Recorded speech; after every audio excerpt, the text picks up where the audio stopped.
Halo Sobat Cerita, sebelum kita memulai kisahnya, jangan lupa like dan subscribe supaya tidak ketinggalan cerita mengharukan lainnya. Saya doakan yang sudah like dan subscribe semoga selalu dilancarkan rezeki dan segala urusannya. Amin ya robbal alamin.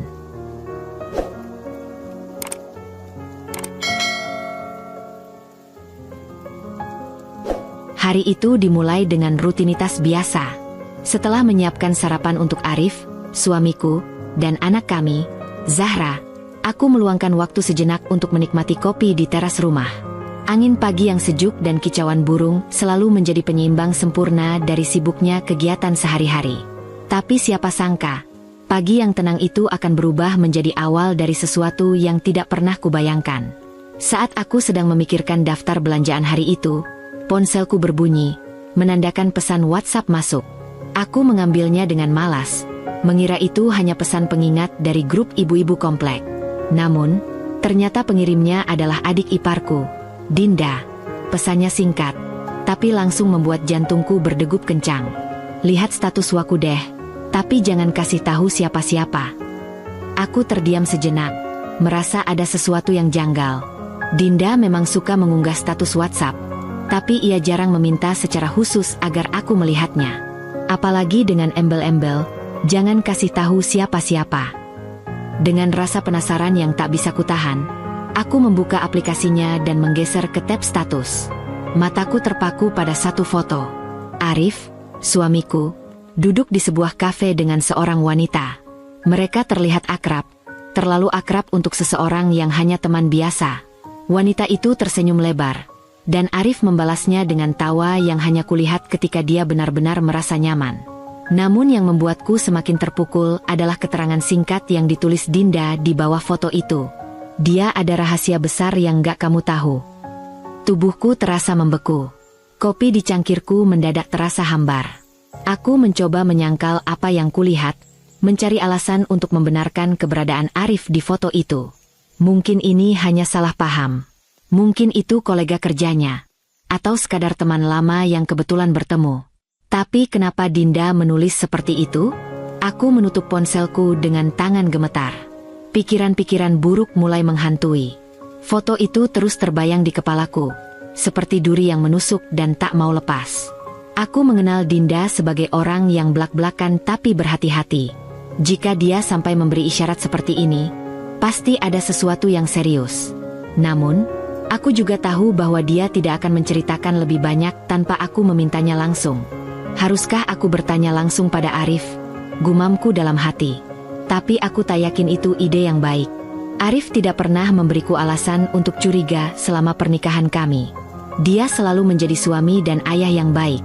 Atau setidaknya, itulah yang selama ini aku yakini. Siang harinya, setelah aku selesai mengantar Zahra ke sekolah, aku memberanikan diri menelepon Dinda.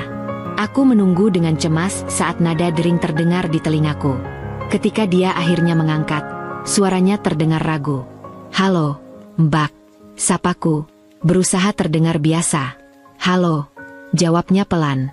Ada apa dengan status tadi? Maksudnya apa, Din? Aku langsung ke inti pembicaraan. Dinda terdiam beberapa detik sebelum akhirnya menjawab. Mbak, aku nggak bisa banyak cerita lewat telepon. Tapi aku cuma mau bilang, ada sesuatu yang perlu kamu cari tahu sendiri tentang Mas Arif. Jantungku seperti berhenti berdetak. Suara Dinda terdengar serius, dan itu cukup membuatku panik. Din, kamu nggak bisa ngomong setengah-setengah kayak gini. Kalau ada sesuatu, bilang saja, desakku. Tolong, Mbak, katanya. Percaya sama aku. Ini soal besar. Aku nggak mau gegabah ngomong sebelum Mbak sendiri tahu apa yang sebenarnya terjadi. Sebelum aku sempat bertanya lebih jauh, Dinda memutus panggilan. Aku menatap layar ponselku dengan perasaan campur aduk. Ada dorongan kuat untuk marah, tapi di saat yang sama, aku merasa lemah dan tak berdaya. Selama beberapa jam setelahnya, aku mencoba fokus pada rutinitas sehari-hari. Aku memasak, mencuci, dan menyiapkan kamar Zahra. Tapi pikiranku terus melayang pada kata-kata Dinda. Apa yang sebenarnya dia maksud? Dan siapa wanita di foto itu? Malamnya, Arif pulang dari kantor seperti biasa. Aku memperhatikan gerak-geriknya dengan saksama. Biasanya, dia akan langsung menghampiriku dan mencium keningku. Tapi malam itu, dia hanya menyapa Zahra lalu bergegas ke kamar mandi. "Ayah kenapa sih, Bu?" tanya Zahra polos. "Capek, mungkin," jawabku sambil tersenyum tipis. Tapi dalam hati, aku bertanya-tanya apakah ada alasan lain di balik sikapnya yang sedikit aneh. Setelah makan malam, aku memutuskan untuk mengamati Arif lebih jauh. Aku duduk di sampingnya sambil menonton televisi, tapi dia terlihat gelisah. Sesekali dia membuka ponselnya dan mengetik sesuatu, lalu segera menguncinya kembali. "Arif," panggilku akhirnya. "HM." Dia menoleh dengan ekspresi yang sulit kubaca. "Gimana kerjaan di kantor hari ini?" tanyaku ringan, mencoba membuka percakapan. "Ya, biasa aja. Nggak ada yang spesial," jawabnya sambil tersenyum kecil. Tapi senyum itu terasa dipaksakan. Aku ingin bertanya lebih jauh, tapi aku tahu jika aku mendesaknya sekarang, dia mungkin akan mengelak. Jadi aku memutuskan untuk menunda. Bagaimanapun juga, aku butuh bukti sebelum konfrontasi. Di tengah malam, setelah Arif tertidur, aku mengambil ponselnya yang tergeletak di meja samping tempat tidur. Hatiku berdebar kencang. Ini adalah pertama kalinya aku merasa perlu memeriksa ponselnya, sesuatu yang dulu tak pernah terpikirkan olehku. Tapi sebelum aku sempat membuka layar, aku tersadar, aku tidak tahu kata sandinya. Aku mengembalikan ponsel itu ke tempatnya dengan perasaan bercampur aduk. Rasa ingin tahu dan ketakutan terus menghantuiku. Aku tahu bahwa ada sesuatu yang salah, tapi aku masih belum tahu apa itu. Malam itu, aku tidak bisa tidur. Aku memikirkan status WhatsApp Dinda, foto Arif dengan wanita itu, dan sikap anehnya malam ini. Aku merasa seperti sedang berdiri di ambang jurang, menatap ke dalam kegelapan tanpa tahu seberapa dalamnya. Besok aku harus bicara lagi dengan Dinda, tekadku akhirnya. Aku tidak bisa membiarkan ini menggantung terlalu lama. Pagi berikutnya, setelah mengantar Zahra ke sekolah, aku langsung menelepon Dinda lagi. Tidak peduli seberapa sibuknya dia, aku harus mendapatkan jawaban. Teleponku dijawab setelah beberapa dering. "Mbak?" sapanya dengan suara setengah bingung. "Dinda, aku nggak bisa tidur semalaman. Aku nggak tahu maksudmu kemarin, tapi aku nggak tahan lagi. Tolong jelaskan sekarang juga," kataku tanpa basa-basi. Dinda terdiam cukup lama sebelum akhirnya berkata, "Mbak, aku sebenarnya nggak mau ikut campur, tapi aku nggak bisa diam aja juga. Apa Mas Arif pernah cerita tentang teman wanita barunya?" "Teman wanita baru?" Aku mengulang kata-katanya dengan bingung sekaligus kaget. "Iya," jawabnya pelan. "Dia sering ketemu sama seorang cewek belakangan ini. Aku nggak tahu detailnya, tapi aku pernah lihat mereka di salah satu kafe dekat tempat kerjaku. Dan mereka kelihatan lebih dari sekedar teman biasa." "Siapa dia?" tanyaku dengan nada bergetar. "Namanya Lila," jawab Dinda akhirnya. "Dia teman lama Mas Arif. Aku dengar dari beberapa orang kalau mereka dulu sempat dekat sebelum Mas Arif menikah sama Mbak." Aku tertegun. Nama itu tidak asing. Aku ingat pernah mendengar Arif menyebut nama Lila, bertahun-tahun yang lalu, di awal pernikahan kami. Saat itu, aku tidak terlalu memikirkannya karena dia bilang Lila hanyalah teman biasa dari masa lalunya. "Apa kamu yakin?" tanyaku, berharap ada kesalahan. Dinda menarik napas panjang di ujung telepon. "Mbak, aku nggak mau Mbak salah paham atau bertindak gegabah. Tapi aku juga nggak mau Mbak terluka lebih dalam nanti. Kalau Mbak mau bukti, aku bisa bantu. Tapi semuanya tergantung Mbak." Hatiku terbelah dua. Satu sisi ingin menyangkal semuanya, tapi sisi lain tahu bahwa aku harus menghadapi kenyataan, seburuk apapun itu.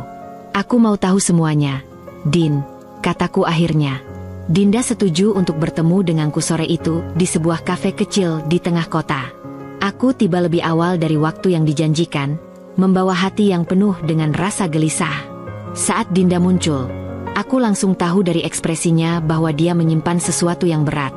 "Mbak, sebelum aku kasih tahu semuanya, aku cuma mau bilang, aku nggak bermaksud menghancurkan rumah tangga Mbak. Aku cuma merasa Mbak berhak tahu," katanya membuka percakapan. "Aku ngerti, Din. Aku siap," jawabku, Meski sebenarnya aku tidak yakin apakah aku benar-benar siap menghadapi apa yang akan dikatakannya. Dinda kemudian menunjukkan foto-foto di ponselnya. Ada beberapa gambar Arif bersama wanita bernama Lila itu. Mereka duduk bersebelahan di sebuah restoran, tertawa bersama, dan di salah satu foto, Lila terlihat memegang tangan Arif di atas meja. Aku menahan napas, merasakan sesuatu di dalam dadaku runtuh. "Ini kapan?" tanyaku dengan suara pelan. "2 minggu lalu," jawab Dinda. "Aku nggak sengaja lihat mereka waktu aku makan siang di sana. Dan aku juga dengar dari teman-teman kantorku, katanya mereka sering ketemu di tempat itu." Tanganku gemetar saat memegang ponsel Dinda. Foto-foto itu berbicara lebih banyak daripada kata-kata apapun. Tapi meskipun bukti ada di depan mataku, aku masih merasa sulit untuk percaya bahwa ini nyata. "Mbak, aku tahu ini berat," kata Dinda dengan nada lembut. "Tapi aku pikir, ini saatnya Mbak bicara langsung sama Mas Arif." Aku mengangguk lemah. Aku tahu Dinda benar. Tapi aku juga tahu bahwa ini tidak akan mudah. Ketika malam tiba, aku menunggu Arif pulang dengan perasaan campur aduk. Aku mencoba bersikap biasa di depan Zahra, meskipun di dalam hati aku seperti ingin menangis. Arif akhirnya pulang sekitar pukul 8 malam, membawa senyum yang tampak biasa. "Capek banget hari ini," katanya sambil membuka dasinya. Aku mengamati wajahnya, mencari tanda-tanda kebohongan, tapi ekspresinya begitu tenang. Bagaimana dia bisa bersikap seperti ini setelah apa yang kulihat di foto-foto tadi? "Kamu kenal seseorang bernama Lila?" tanyaku tiba-tiba. Pertanyaan itu membuat Arif terdiam. Dia menatapku dengan ekspresi kaget, tapi segera menguasai dirinya. "Lila? Iya, aku kenal. Dia teman lama dari kampus." "Kenapa nanya?" "Dinda bilang dia sering lihat kalian ketemu belakangan ini," jawabku, mencoba tetap tenang. Arif mengerutkan kening. "Oh, iya, aku memang ketemu dia beberapa kali. Tapi itu cuma kebetulan. Kok, dia baru pindah ke kota ini, dan dia cuma butuh bantuan untuk adaptasi." Aku ingin percaya pada penjelasannya, tapi aku tidak bisa mengabaikan foto-foto yang kulihat. "Hanya teman, ya?" tanyaku sambil menatap matanya. "Ya, cuma teman," jawabnya cepat. Tapi ada sesuatu di nada suaranya yang membuatku ragu. Malam itu, aku tidak bisa tidur. Aku terus memikirkan apakah aku harus percaya pada kata-kata Arif atau mempercayai bukti yang diberikan Dinda. Dalam hati, aku tahu bahwa aku tidak akan mendapatkan ketenangan sampai aku mendapatkan kebenaran sepenuhnya. Beberapa hari kemudian, Dinda mengirimkan pesan lain. Dia memberitahuku bahwa Lila dan Arif dijadwalkan bertemu di restoran yang sama sore itu. Aku memutuskan untuk pergi ke sana sendiri, tanpa memberitahu siapapun. Ketika aku tiba di restoran, aku melihat mereka langsung. Arif dan Lila duduk di sudut, tertawa bersama. Aku berdiri di luar, mengintip melalui jendela, mencoba memproses apa yang kulihat. Mereka tampak terlalu nyaman satu sama lain, seperti sepasang kekasih yang sedang jatuh cinta. Aku ingin masuk dan mengonfrontasi mereka saat itu juga, tapi kakiku terasa lemah. Aku hanya bisa berdiri di sana, menatap dari kejauhan, sambil bertanya-tanya bagaimana seseorang yang begitu kucintai bisa menghancurkan hatiku seperti ini. Matahari sore yang mulai terbenam terasa seperti saksi bisu dari guncangan besar dalam hidupku. Berdiri di depan restoran itu, aku menyaksikan suamiku tertawa bersama wanita yang belakangan aku ketahui sebagai Lila. Mereka berbicara dengan gerakan tubuh yang jelas menunjukkan keintiman yang tak seharusnya ada. Aku berdiri kaku di tempatku, bingung harus melangkah maju atau pergi. Hatiku sakit, tapi kemarahan yang menggelegak di dadaku mendorongku untuk bertindak. Aku memutuskan untuk masuk ke restoran itu, meski lututku terasa lemas dan tanganku gemetar. Langkahku terasa berat saat aku mendekati meja mereka. Ketika aku hanya beberapa meter dari mereka, Arif melihatku. Ekspresi wajahnya langsung berubah. Kaget, panik. Raut wajahnya seperti anak kecil yang tertangkap basah sedang melakukan kenakalan. "Laras," gumamnya. Suaranya hampir tak terdengar. Lila, yang semula sibuk berbicara, menoleh dengan ragu. Dia tampak bingung, tapi kemudian ekspresinya berubah menjadi sedikit gelisah ketika dia melihatku menatapnya tajam. "Arif," kataku dengan nada yang berusaha tetap tenang. "Apa yang kamu lakukan di sini?" Aku cuma makan siang sama teman lama, jawabnya cepat. Kamu ingat Lila, kan? Aku menatapnya tanpa berkedip, mencoba membaca kebohongan yang terpancar dari matanya. Kemudian aku beralih ke Lila, yang sekarang duduk dengan gelisah. Kamu Lila, ya? Tanyaku dengan suara yang sedikit bergetar. Dia mengangguk pelan. Iya, Mbak. Saya, teman lama Arif. Aku tertawa kecil, tapi bukan karena lucu. Itu tawa sarkastik yang keluar dari rasa sakit yang terlalu besar untuk diungkapkan dengan kata-kata. Oh, teman lama. Aku rasa teman lama nggak biasanya saling tatap dengan cara seperti itu. Arif mencoba bangkit dari kursinya. Laras, aku bisa jelasin semuanya, katanya cepat. Duduk, bentakku, membuat beberapa pengunjung restoran menoleh ke arah kami. Aku tidak peduli. Saat ini, hanya ada aku, Arif, dan Lila di dunia ini. Arif kembali duduk, terlihat gugup. Aku menatapnya dengan mata yang mulai berkaca-kaca. Kamu pikir aku bodoh, Arif? Kamu pikir aku nggak tahu apa yang terjadi? Laras, tolong dengar dulu, katanya. Aku cuma membantu Lila. Dia baru pindah ke sini. Dan dia butuh seseorang untuk... Cukup, potongku. Aku tidak ingin mendengar alasan apapun. Aku lihat kalian. Aku tahu apa yang kalian lakukan. Ini lebih dari sekedar membantu, Arif. Lila mencoba berbicara, tapi aku menghentikannya dengan tatapan tajam. Dan kamu, kataku dingin. Kamu tahu dia sudah menikah, kan? Mbak, saya nggak bermaksud. Dia tergagap, terlihat bingung dan malu. Aku menggelengkan kepala, merasa jijik dengan mereka berdua. Aku berdiri, menatap Arif untuk terakhir kalinya sebelum berkata, kamu sudah menghancurkan kepercayaan yang kuberikan selama ini, Arif. Aku nggak tahu apa yang terjadi di antara kalian, tapi aku nggak mau dengar sekarang. Dengan langkah cepat, aku meninggalkan restoran itu. Aku tahu bahwa jika aku tinggal lebih lama, aku mungkin akan meledak dalam kemarahan atau kesedihan yang tak terkendali. Saat aku sampai di rumah, aku langsung masuk ke kamar dan mengunci pintu. Aku duduk di tepi tempat tidur, membiarkan air mata yang kutahan selama ini akhirnya mengalir. Aku merasa hancur, seperti dikhianati oleh orang yang paling aku percayai di dunia ini. Beberapa jam kemudian, aku mendengar suara pintu depan terbuka. Arif pulang. Dia mengetuk pintu kamar. Tapi aku tidak menjawab. Aku tidak siap untuk berbicara dengannya.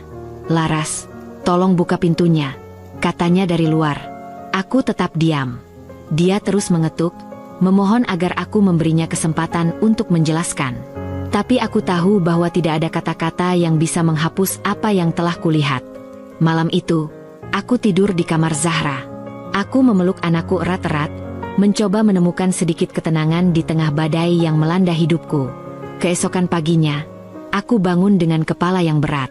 Arif sudah pergi bekerja, meninggalkan catatan di meja makan. Laras, aku benar-benar minta maaf. Tolong beri aku kesempatan untuk menjelaskan. Aku nggak ingin kehilangan kamu dan Zahra. Aku meremas kertas itu, merasa muak dengan permintaan maafnya yang terdengar kosong. Jika dia benar-benar peduli, dia tidak akan melakukan ini sejak awal. Hari itu, aku pergi ke rumah Dinda. Aku butuh seseorang untuk diajak bicara. Seseorang yang bisa memberiku perspektif di tengah kekacauan ini. Ketika aku tiba, dia langsung memelukku tanpa berkata apa-apa. Pelukan itu membuatku menangis lagi. Air mata yang kutahan sejak semalam akhirnya tumpah. Aku nggak tahu harus bagaimana. Din, kataku di antara isak tangis. Dinda menghela napas panjang. Mbak, aku tahu ini berat. Tapi Mbak harus kuat. Terutama untuk Zahra. Dia butuh Mbak lebih dari siapapun sekarang. Aku mengangguk, mencoba menemukan keberanian di dalam diriku. Setelah beberapa saat, aku berkata, aku harus tahu semuanya. Din, aku nggak bisa lanjut hidup seperti ini tanpa tahu apa yang sebenarnya terjadi. Dinda tampak ragu sejenak, tapi akhirnya dia mengeluarkan ponselnya. Dia menunjukkan beberapa pesan dan informasi tambahan yang dia kumpulkan tentang Lila. Aku dengar dari beberapa orang kalau mereka sering ketemu di luar jam kerja. Katanya, dan Lila, dia memang punya reputasi mendekati pria yang sudah menikah. Informasi itu membuat hatiku semakin sakit. Aku merasa seperti sedang dihancurkan berkali-kali.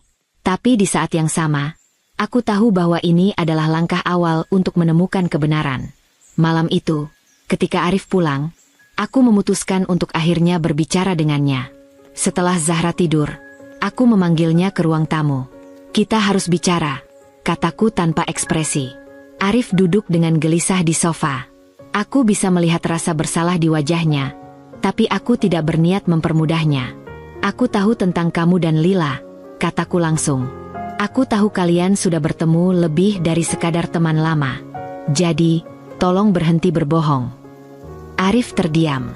Dia menundukkan kepala, seperti sedang mencari kata-kata yang tepat. Setelah beberapa saat, dia berkata, "Laras, aku nggak tahu harus mulai dari mana. Aku tahu aku salah. Aku tahu aku sudah mengecewakan kamu." "Tapi kenapa, Arif?" tanyaku dengan suara bergetar. "Kenapa kamu melakukan ini? Apa aku kurang buat kamu? Apa Zahra kurang?" "Bukan begitu," katanya cepat. "Ini bukan tentang kamu atau Zahra. Aku nggak tahu kenapa aku membiarkan ini terjadi. Lila datang di saat aku merasa lelah dengan semuanya. Dan, aku bodoh." Aku menatapnya, mencoba menemukan kebenaran di balik kata-katanya. "Apa kamu jatuh cinta sama dia?" Arif menggeleng pelan. "Enggak, aku nggak pernah jatuh cinta sama dia. Aku kehilangan arah, Laras. Tapi aku nggak pernah berniat meninggalkan kamu atau Zahra." Kata-katanya membuatku marah sekaligus sedih. "Kamu kehilangan arah, jadi kamu menghancurkan hidup kita." Arif tidak menjawab. Dia hanya menatapku dengan ekspresi penuh penyesalan. Malam itu, aku menyadari bahwa meskipun Arif meminta maaf, luka yang dia buat tidak akan mudah untuk sembuh. Aku tidak tahu apakah aku bisa memaafkannya, atau apakah aku ingin mencoba menyelamatkan pernikahan kami. Tapi satu hal yang aku tahu pasti, aku harus membuat keputusan, untuk diriku sendiri dan untuk Zahra. Hari-hari setelah konfrontasi malam itu, terasa seperti berjalan di atas kaca yang pecah. Suara permintaan maaf Arif terus bergema di kepalaku, tetapi kata-kata itu tidak lagi memiliki arti. Setiap kali aku mencoba memproses apa yang telah terjadi, rasa sakit itu kembali, tajam dan menusuk. Aku merasa terombang-ambing antara kemarahan, kesedihan, dan ketidakpastian. Sebagian diriku ingin memberinya kesempatan untuk membuktikan bahwa dia masih mencintai keluarganya. Tetapi sebagian lagi tidak bisa melupakan bagaimana dia menghancurkan kepercayaanku. Setiap malam, setelah Zahra tidur, aku sering duduk di ruang tamu sendirian, merenung dalam keheningan. Kadang-kadang aku melihat ke arah ponselku, tergoda untuk membuka galeri dan melihat foto-foto Arif bersama Lila yang diberikan Dinda. Namun, aku selalu mengurungkan niat itu. Aku tidak perlu bukti lagi, semua sudah jelas di depan mataku. Dinda masih setia menjadi pendengar setiaku. Kami sering bertukar pesan, dan dia terus memberiku dukungan tanpa menghakimi keputusanku. Suatu hari, dia mengirim pesan. "Mbak, apa Mbak sudah pikirkan langkah selanjutnya?" Aku membaca pesan itu berulang kali. Apa langkah selanjutnya? Aku bahkan tidak tahu apa yang kuinginkan. Bagaimana aku bisa memutuskan masa depan pernikahanku ketika aku sendiri merasa begitu hancur? Beberapa minggu kemudian, Arif mulai melakukan segala cara untuk menebus kesalahannya. Dia pulang lebih awal dari biasanya, mencoba membantu dengan pekerjaan rumah tangga, dan lebih sering menghabiskan waktu bersama Zahra. Namun, meskipun usahanya terlihat tulus, aku tidak bisa menahan rasa sinis yang muncul setiap kali melihatnya. "Mau sampai kapan kamu begini, Laras?" tanyanya suatu malam ketika kami duduk berdua di meja makan. "Apa maksudmu?" tanyaku, menatapnya dengan datar. "Kamu nggak pernah bicara sama aku lagi. Kamu selalu dingin. Aku tahu aku salah, tapi aku nggak tahu bagaimana caranya memperbaiki ini kalau kamu nggak kasih aku kesempatan," katanya dengan suara pelan. Aku menghela napas panjang. "Arif, kamu pikir ini mudah buatku? Kamu pikir aku bisa langsung melupakan apa yang kamu lakukan?" Dia terdiam. Wajahnya terlihat lelah, tetapi aku tidak merasa kasihan. Jika ada yang harus merasa lelah di sini, itu adalah aku. "Laras," katanya akhirnya. "Aku tahu aku nggak pantas minta apa-apa. Tapi aku benar-benar ingin memperbaiki semuanya. Bukan hanya untuk kamu, tapi juga untuk Zahra. Aku nggak mau kehilangan keluarga kita. Kata-katanya membuat hatiku terenyuh, tetapi juga marah. Kamu bilang kamu nggak mau kehilangan keluarga kita, tapi kamu hampir menghancurkannya sendiri. Bagaimana aku bisa percaya kalau kamu nggak akan melakukan ini lagi di masa depan? Aku janji, Laras. Aku janji nggak akan pernah melakukan kesalahan ini lagi, katanya dengan suara bergetar. Aku tidak menjawab. Aku tahu dia mungkin serius dengan janjinya, tetapi janji itu terasa kosong di telingaku. Kepercayaan adalah sesuatu yang harus diperjuangkan, bukan sekadar diucapkan. Setiap kali aku mencoba menerima permintaan maafnya, bayangan dia bersama Lila kembali menghantui pikiranku. Tidak peduli seberapa keras aku berusaha, luka pengkhianatan itu terlalu dalam untuk dilupakan. Satu malam, setelah Zahra tertidur, aku duduk di ruang tamu dengan Arif. Ponselku berada di tanganku, tetapi aku tidak mengetik apa-apa. Aku sudah memutuskan. Arif, panggilku dengan nada dingin. Dia mengangkat wajahnya, tampak khawatir. Ada apa, Laras? Aku nggak bisa lagi hidup seperti ini. Aku nggak mau melanjutkan pernikahan kita, kataku tanpa basa-basi. Dia membelalakan matanya. Laras, kamu serius? Kamu nggak bisa bilang begitu-begitu saja. Kita punya Zahra. Kita keluarga. Aku menatapnya dengan dingin. Kamu menghancurkan keluarga kita, Arif. Bukan aku. Zahra akan tetap memiliki kedua orang tuanya, tapi aku nggak bisa terus hidup denganmu setelah apa yang kamu lakukan.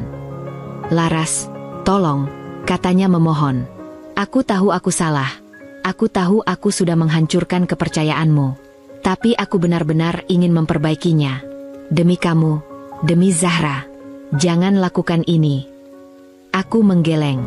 Aku sudah memberimu kesempatan untuk berubah, Arif. Tapi rasa sakit ini tidak hilang. Setiap kali aku melihatmu, aku ingat bagaimana kamu memilih wanita lain daripada keluargamu sendiri. Aku nggak mau anak kita tumbuh di lingkungan penuh kebohongan. Wajahnya pucat, tetapi aku tidak peduli.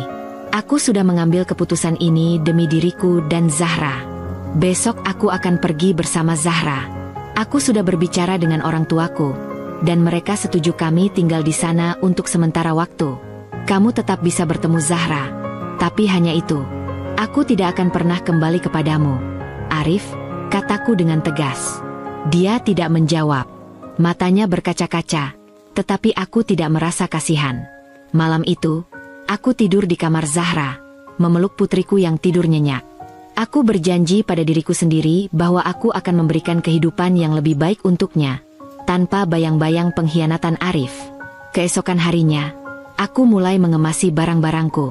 Zahra bermain di dekatku, terkadang bertanya apa yang sedang kulakukan. Aku menjelaskan dengan lembut bahwa kami akan tinggal di rumah nenek dan kakek untuk sementara waktu. Dinda datang membantu seperti yang sudah kujanjikan. Ketika dia melihat keseriusanku, dia berkata, "Mbak, aku bangga sama kamu. Ini bukan langkah yang mudah." Aku tersenyum kecil. Aku nggak punya pilihan lain, Din. Aku harus melindungi diriku dan Zahra. Ketika barang-barang selesai dikemas, aku meninggalkan rumah itu bersama Zahra. Arif mencoba berbicara denganku sebelum aku pergi, tetapi aku hanya berkata, "Selamat tinggal, Arif. Fokuslah menjadi ayah yang baik untuk Zahra. Itu satu-satunya kesempatanmu untuk memperbaiki sesuatu." Setelah itu, aku melangkah keluar tanpa menoleh lagi. Setelah pindah ke rumah orang tuaku, aku mulai merasakan ketenangan yang perlahan kembali. Namun, ada satu hal yang belum selesai.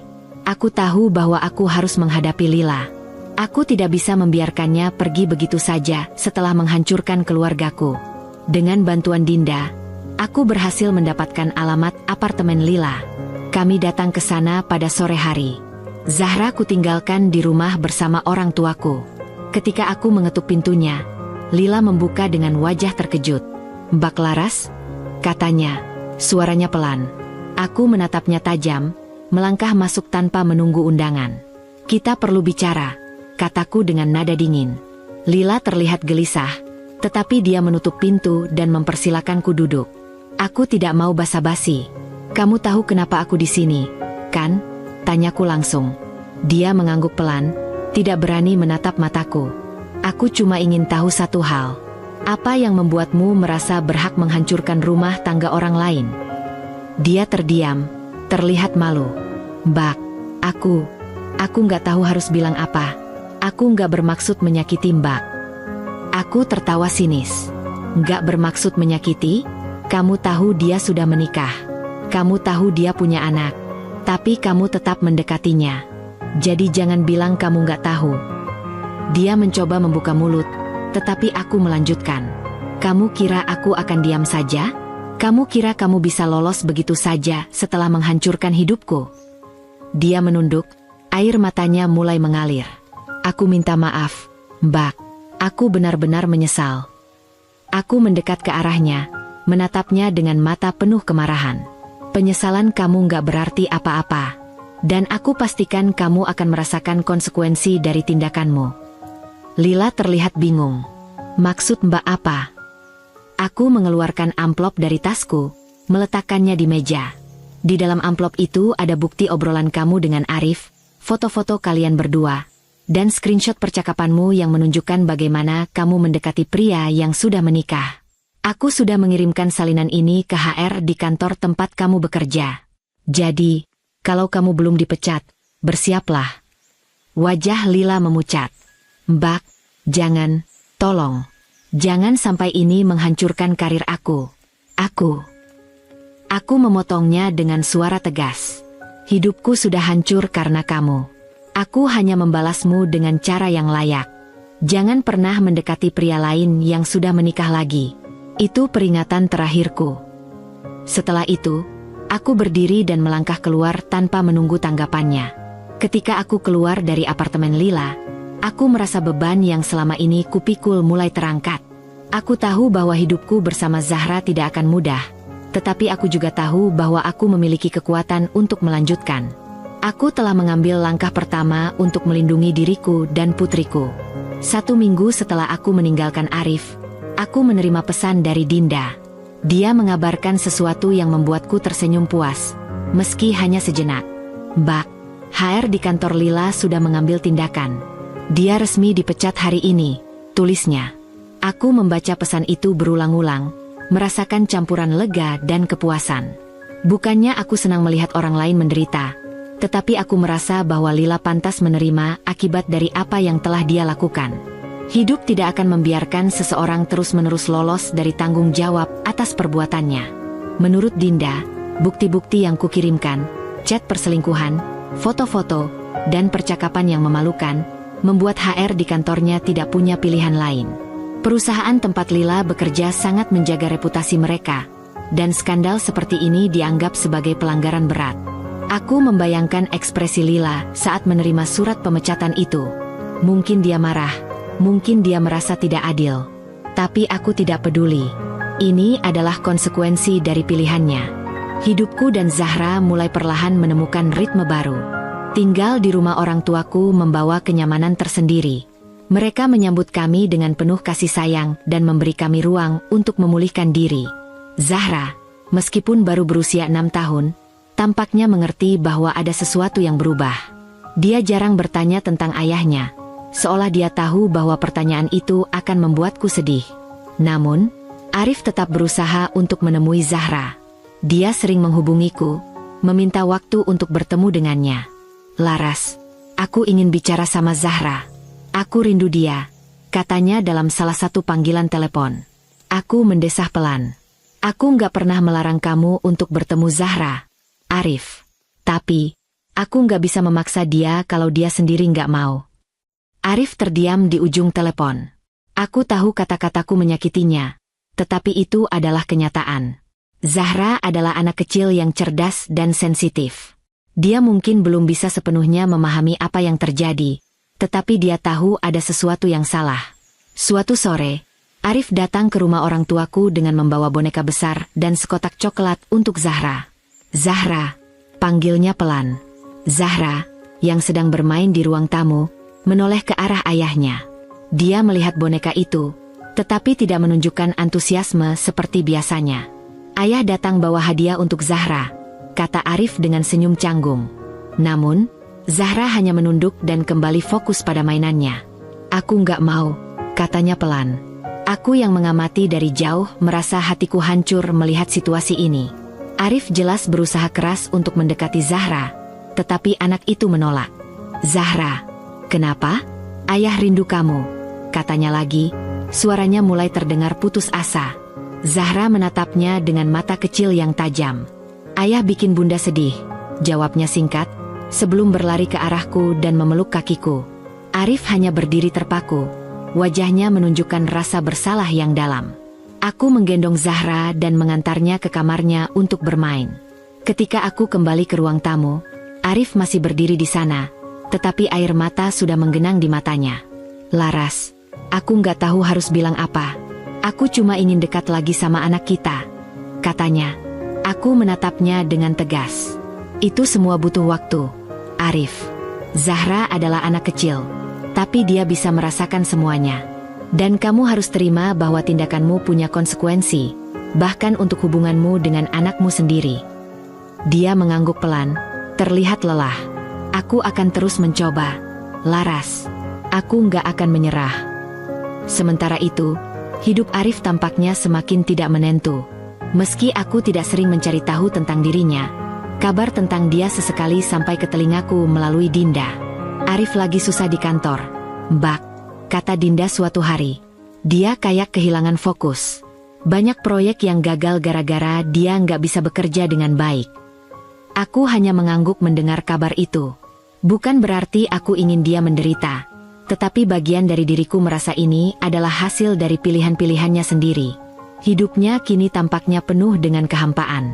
Setelah aku dan Zahra pergi, dia kehilangan pijakan. Kehidupan rumah tangga yang dulu memberinya kebahagiaan dan stabilitas kini sudah tidak ada lagi. Lila, yang mungkin dia kira akan menjadi pengganti, ternyata tidak menawarkan apa-apa selain kehancuran. Ketika aku terakhir kali mendengar tentang Lila, dia sedang berjuang mencari pekerjaan baru, tetapi reputasinya yang buruk membuat itu menjadi tugas yang sulit. Aku, di sisi lain, perlahan mulai menemukan kedamaian. Kehidupan baruku bersama Zahra mungkin jauh dari sempurna, tetapi aku merasa lebih kuat. Aku kembali bekerja sebagai freelancer, menerima proyek-proyek menulis dan desain yang memberiku penghasilan cukup untuk mendukung kebutuhan kami. Setiap malam, aku membaca cerita untuk Zahra sebelum tidur. Kami berbicara tentang hari-hari kami, dan aku selalu memastikan dia tahu betapa aku mencintainya. Aku ingin dia tumbuh dengan merasa dicintai dan aman, meskipun keadaan kami telah berubah. Beberapa bulan setelah semuanya terjadi, aku membawa Zahra ke taman di dekat rumah orang tuaku. Kami duduk di bangku sambil menikmati es krim. Bunda, aku sayang Bunda, katanya tiba-tiba, dengan senyum manis di wajahnya. Aku menatapnya dengan mata berkaca-kaca. Bunda juga sayang kamu, Nak, selalu. Aku tahu perjalanan kami masih panjang, tetapi aku yakin kami akan baik-baik saja. Hidupku mungkin pernah hancur, tetapi aku telah membangun kembali fondasi yang baru, fondasi yang lebih kuat, yang tidak tergoyahkan oleh pengkhianatan atau rasa sakit. Dan aku tahu, dengan Zahra di sisiku, aku bisa menghadapi apapun yang ada di depan.